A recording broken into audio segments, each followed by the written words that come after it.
Hey, what's up, everybody? This is your host, the Badmouth Blacksmith, coming to you with a special. Today, we're making some cool movie knives, and we've got some surprises for you. I know it's been a while since we did a video, so we're going to try to explain how we're going to get in rhythm doing videos again. Try to do them every Saturday, starting the second week in October. So we're going to get them to you guys, and thank you for watching. Enjoy the video, and check out what we have new. Thank you. What's up, YouTube? It's your host, the Badmouth Blacksmith, and we're back. The last time you were here was a month, 2 months ago, maybe more, 2.5 months, something like that. We were building a kyber sword, and no, don't worry, I didn't finish it without you. It's right here. Done a little grinding on it. That's it. I haven't forged the T back. Haven't done anything else. When I come back to this project to finish it and do it, I will get you guys. I will get you guys. This is a YouTube build. The kyber sword is a YouTube build. It started there. It's going to end there. So you're like, well, man, what have you been doing? You haven't made us a video in forever. Still been making knives. I'm doing a small batch line of these everyday carry saxes. I am doing the leather sheaths on them also.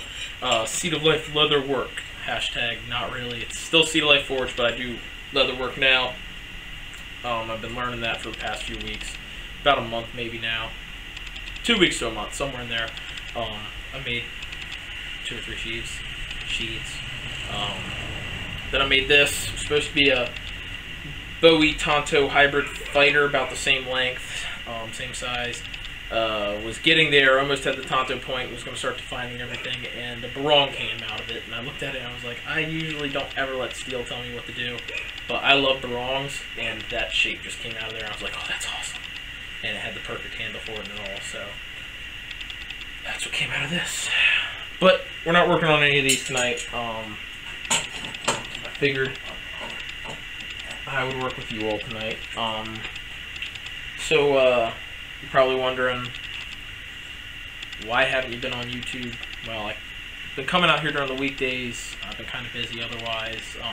Come out here for a few hours a night. I'm working on knives I want to sell. I'm really trying to get inventory up, get people buying my knives, and start getting my name out there. So I'm making a big push on having knives for everything and all that. So I can't videotape all that, guys. It messes up my flow when I'm just working. And that's rude, and I hate to do that, but that's how I have to do it. Last time you came in, the hydraulic press was built. I didn't videotape that. I'm sorry about that, but she's still working. I gotta change her hydraulic fluid soon, but other than that, I modified it just a little bit to make sure it would work a little bit better. I can't remember if I did that before or after the kyber sword. So I don't know. It's not 100% perfect, but it's much better now. But on to tonight's video. See this file? It's a good file. I think the teeth are just like worn enough to where it's not like, it's not at the pinnacle of me using it that it's going to matter. But I also think that it's at the point where it's ready to be a knife, but it could also still be used. But we're going to go ahead and make it a knife. I got a 7-inch cut. And back in the old days, talking Civil War, even pre-Civil War, a lot of colonial blacksmiths and early American blacksmiths would make knives out of old files. Reason being, it's a great way to get high carbon steel. There really wasn't, they didn't case harden files yet, but high carbon steel otherwise was expensive. So, well, I have a whole bunch of worn out files because I'm a blacksmith. I can make knives out of these, and the knife became the thing in the frontier that you had to have. It was your weapon, it was your tool, it was everything. And there was a style of knife. There were 2 styles of knives. Early French knives that the Americans kind of adopted called a frontier knife, which we are not making a frontier knife.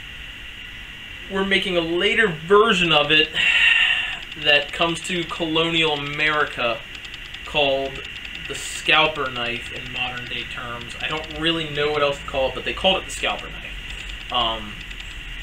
kind of thinner blade, 8 to 10 inches long. A little bit of a longer handle on most of them, because they use like antler or something. Yeah, thinner. Like I said, just thinner. I mean, it was an early Bowie almost. Not completely. It was like an early like modern Bowie. They're doing these thinner Bowies now. That style. If you're in knives, you know what I'm talking about. Like Nick Wheeler Bowies, they're a little bit thinner. It's kind of like that, but there's no clip really. It's more straight backed, maybe with a little bit of a drop in it at the tip, but not, or drop from bottom of the tip for like the drop point, but not much. No real recurve in it, kind of just a straight blade. And they were called scalpers. The blade that Mel Gibson used in Patriot, though you always see his tomahawk, was kind of a scalper knife, is what we would call it. That is the knife that we are going to be making tonight. Now you're wondering why. You're like, Robbie, why are we making old school knives? Why are we doing something like that? It's going to be cool, but why are we doing something old? Like, I don't get it. I don't know if you see what I'm sitting on. But, this past Saturday, September 15th, 2018, I went to a big auction. No, I did not get the anvil I wanted. But I got an anvil, obviously. But I got an anvil that I like a lot, and it'll serve me very, very well. Little beat up, but not really. I mean, I've seen a lot worse anvils. I've seen guys use a lot worse anvils. She's going to be a good anvil, but this anvil is so old, and I'll show it to you in a minute. My dating and research puts it back in the mid-1700s to possibly the early 1800s. Maybe completely wrong. I may be so wrong, but it's a very old anvil. Like I said, my dating puts it probably in the 1740s to the 1760s, somewhere in there. And it was a anvil made in England by the famous Mousehole and Armitage group, as far as I can tell and as far as we can see. A lot of people say it's German made. I don't believe it is. All the history they had on it at the auction didn't say that, but here it is. And I just finished the anvil stand tonight, getting home a little earlier. But it is a hornless mousehole, again, probably dating all the way back to the 1740s to 1760s. So this anvil, if I'm right, and if they were right, in the country before the country was even formed. Probably just an old farm anvil, but it's fun to imagine. This anvil made weapons and arms for our revolutionary soldiers in the Revolution. And just think, if it did, I own something that might have armed George Washington or something like that. So to commemorate and christen this anvil, haven't used it yet really. Used it on a little bit of rebar just to see. The rebound overall is pretty good. There's a few dead spots in it.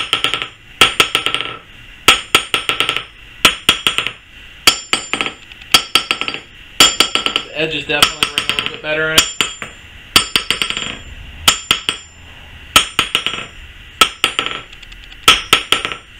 But a lot heavier. It's 115 pounds. So my old anvil rings and bounces, rebound just as good, if not a little bit less, in the center of the anvil where it's a little beat up. And I'll definitely put some pictures on there. But overall, this is a nice anvil, guys. Very nice anvil. 115 pounds. For how old it is, if it's that old, this thing's in immaculate condition. So I'm adding about 40 pounds to my overall mass for my anvil. And yeah, so to christen it, we're going to be forging first the scalper knife from the movie Patriot. And the reason we're doing the knives and the weapons from the movie Patriot, look at me for a minute, it's because a friend of mine sent me the scene where he like gets revenge and uses his tomahawk and saves that one guy. That whole scene, I was like, I put it on, I told him, I was like, you know, it's funny, you just gave me an idea to christen my new anvil. I'm going to forge the tomahawk and the knife that he uses in the movie Patriot. Alright, we're going to come out, we're going to thin down the thicker side, because that's going to be the side we do our tang on. It's going to be hidden tang.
was looking at there was a big Sawyer's anvil. Turned out there was a lot more people that knew about the auction than I thought.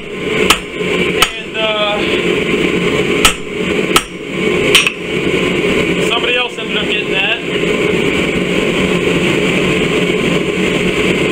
For a very anvil guy like me, a Sawyer's anvil is just a big square. Actually, the base would have been a little bit wider, but actually wouldn't have been as long, or probably would have been just as wide.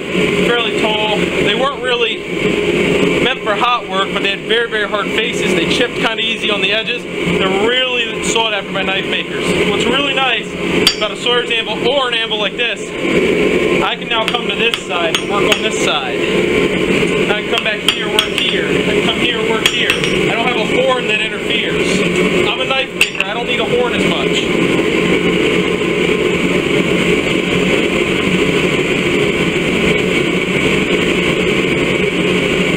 I will say, I can't believe how nice it is moving steel in this anvil.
Down, we're going to go back to the anvil, even her out. Alright, now we're just going to, like I said, clean it up a little bit with the hammer. My press is still a little crude on some things, so cleaning it up this way isn't a bad way to do it.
Getting the drawing dies out. Marks from them at least.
is hard refractory. It takes a while to heat up. My gosh, does it hold heat? Does it get hot when it holds heat? It might be a more medium refractory, but it's closer to the hard side than it is the soft side, trust me. That's about the shape we want. I gotta bring that down just a little bit.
here we are with it.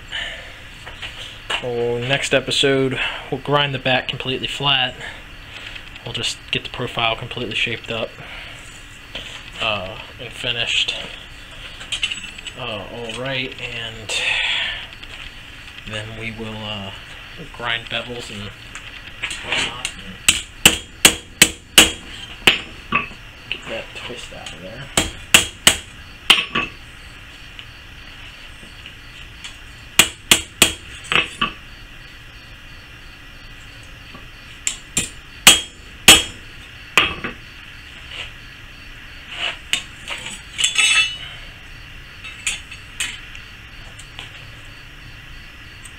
There's a little bit of shape refinement that's got to be done. A little bit of twist in there. But